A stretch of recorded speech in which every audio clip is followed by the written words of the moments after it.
Hi, my name is Austin Crew and I'm from Spencer, Iowa, and I am grateful for the opportunity to share my after-dinner speech that I authored about the recent events of my cardiac arrest. I was diagnosed with left ventricular non-compaction cardiomyopathy, and I hope my story can help you guys a little bit. The heart, a vital organ, a source of life that beats automatically every second of a person's life.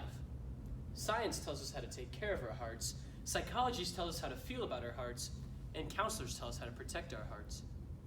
A broken heart hurts, whether it's physically or emotionally. My fellow heart disease survivors, I submit to you today that a broken heart is some kind of gift. The challenge is to wait for the package to be torn open to find all the gifts that lie within. My mama always told me that I was special. You see, as a middle child, I craved attention, whether it be good or bad. For as long as I can remember, my mom has tried desperately to put a positive spin on my behavior. Now, in hindsight, I believe she coined a phrase, calling me a gift, in order to convince herself that I wasn't truly bad. For example, when I was a young child, I ran away from home and hitchhiked my way back to my grandparents' house. Yeah, my dad was spitting mad, but my mama just said, "Child, you are some type of gift. We just have to wait for the package to be opened."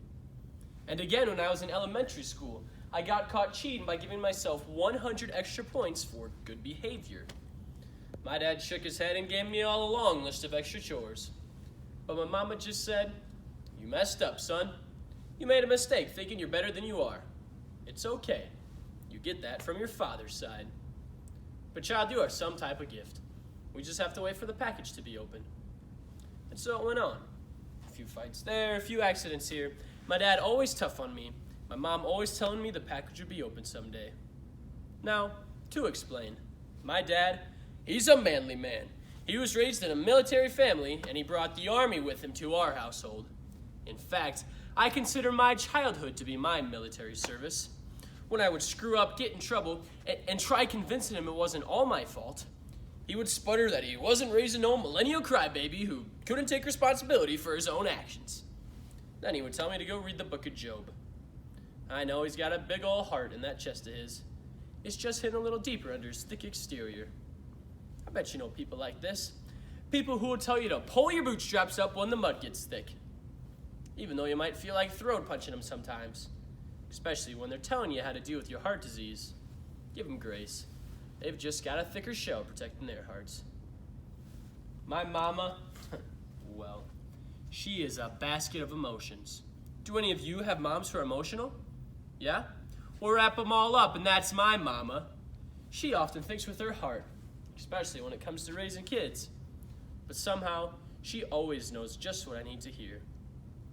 Although sometimes I have to tell her to get off. I bet you know people like this too. People who love you so much they want to smother you sometimes. Especially as heart disease survivors. Give them grace though. They've just got a really big heart. So I've been waiting for the package to be opened. And then it happened. You see, a few months back, my heart stopped. It took CPR and an AED to restart it. And I learned that I have a genetic cardiomyopathy. As I began to process what this would mean for my new life, I instinctively shrunk into a self-pity mode, asking, why me, and why do I have to have a broken heart? But my mama, who had reviewed all my x-rays right alongside my doctor's, said, "Son, I've seen the inside of your heart, and from what I could tell, it's not broken. It just needs to grow a whole lot more." It needed to make room for those who struggle. It needed space for empathy, for humility, and for gratefulness. And it needed the capacity to hold self-confidence hand in hand with a disability. That's a pretty special gift. Look at all that goodness inside. Yep, my heart disease doesn't define me, it adds to me.